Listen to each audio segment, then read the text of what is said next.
It's Good in Your Neighborhood on the new 94.1 KMPS, and I appreciate you listening. Right now, we're going to talk with Brittany Glynn, and BrittanyGlynn.com is her website, and she's an author. She's been writing books since the age of 14. She's now in her 20s and a mother, but she's also an advocate for Girls Against Pornography and another blog that she writes, Abstinence is Sexy. Good morning, Brittany. How are you doing? I'm doing great, thank you. And you are an author. Your first, is this your first book that's coming out soon? Yes, this is, it's not the first book I've written, but I just got my first book deal. It's going to be a 5-book series, and Dreams is the first book to the series, due for release on October 12th. Well, congratulations on that. And you wrote your first book at the age of 14. What inspired you to become a writer?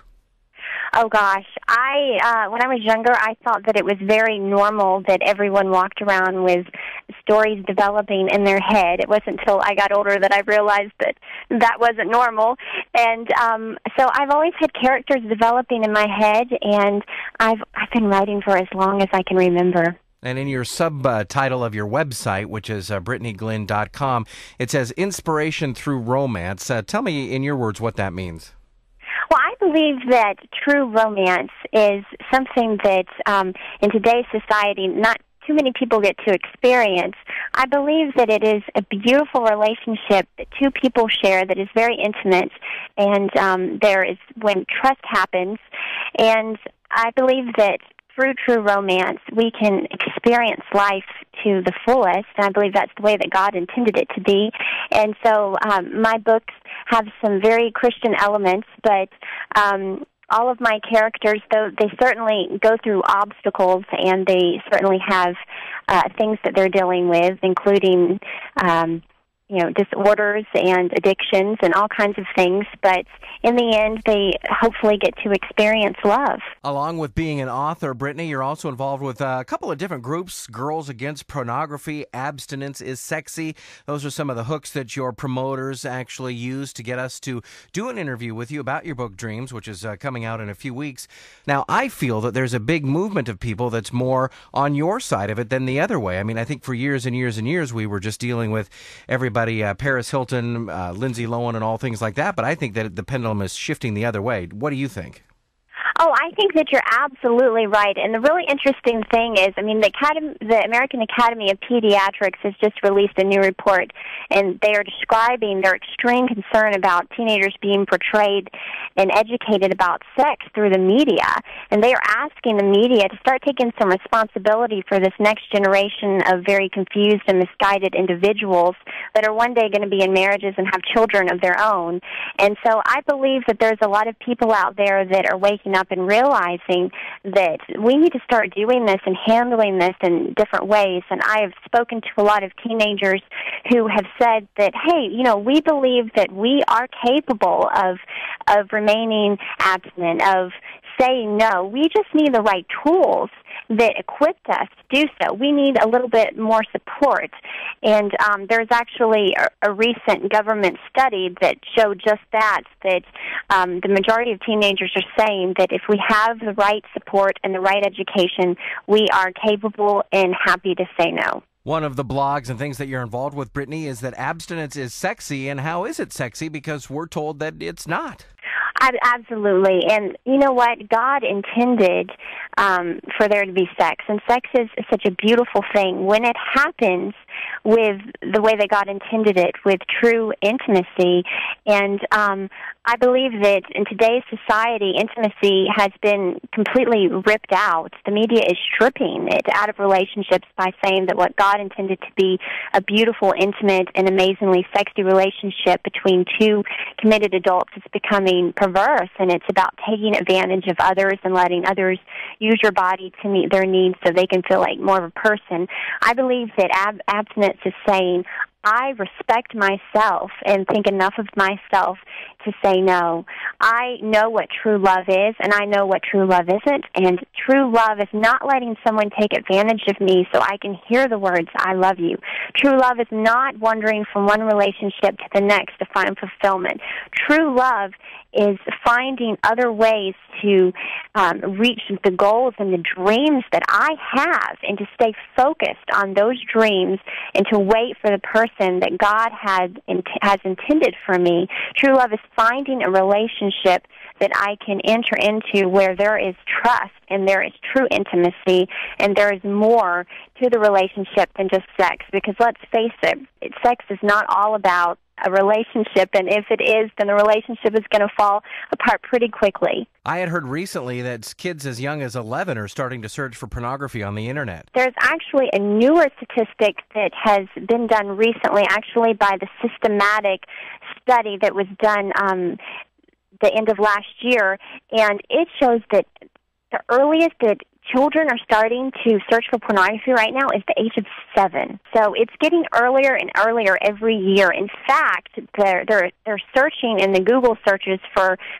porn and typing in porn before they even type in sex, which is extremely concerning because those results are showing that a lot of kids are learning about sex through pornography, which means that it is the parents' responsibility to start reaching out and talking to their sooner about sex if they don't want their children's views on what sex is to be through pornography or a friend's older sibling. What's interesting is that you can understand the curiosity, but the curiosity should be about sex and not pornography.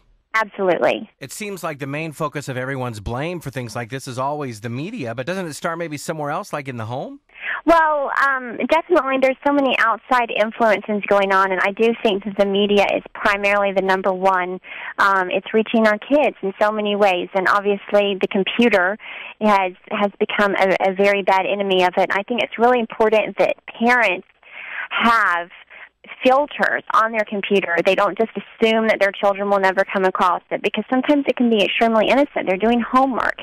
There's a pop-up. They click on it. They have no idea what it is. I really believe in filtering, and I actually wrote an article called The Unfiltered Truth that was published on the Family Christian Movie Guide, and it can be found at my website, www.BrittanyGlynn, and that is GLYNN.com. But I firmly believe that filtering is important, that parents being aware and even starting to speak to their children about sex from a very early age. Unfortunately, age-appropriate conversation, obviously, but if we keep putting it off, then someone else will reach our kids before us. Now, lots of people grow up in faith, in church, as Christians, as it appears that you did, but why so passionate about this topic? Oh, this topic has really hit home in so many ways. I've had so many friends and people that I've known that has been hit by pornography entering into their marriages, their homes, their lives. It has destroyed marriages. I have friends who have had teenagers that view pornography and have become addicted, and along with that comes other addictions. And I think that pornography is so pervasive right now. The industry is larger than ever, and recent stats show that the porn industry is a $97 billion industry, which is greater than the revenues of ABC, CBS, and NBC combined. So I am very concerned about this. As a mother now of 2 small children, my oldest is 4, and I think, oh my gosh, she's just a few years off from age 7, and each year the age is lowering. It's just very, very concerning to me, and I think it's something that we need to be more aware of.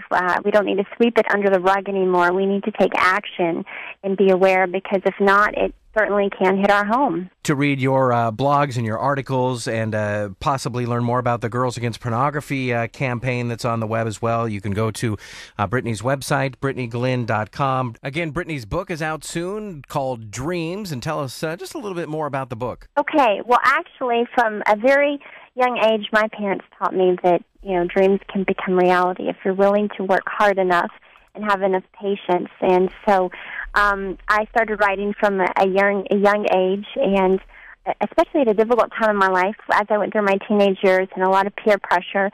And by choosing to focus on the dream that I had, I wasn't always accepted in the cool groups, but I kept writing the stories in my head. And when I was 19, I reached out to my favorite best-selling Christian author who just really inspired me through her writing. And I sent her an email sharing with her how much her writing had meant to me and how I desired to come out to where she lived in the Colorado Rockies to research and write my next book, Dreams.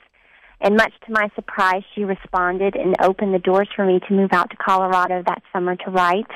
A couple weeks later, I've flew out on a one-way ticket to the Colorado Rockies, and I moved in with Kristen's best friend in the community through a huge dinner for me that evening where I met my favorite author, Kristen Heitzman, for the first time.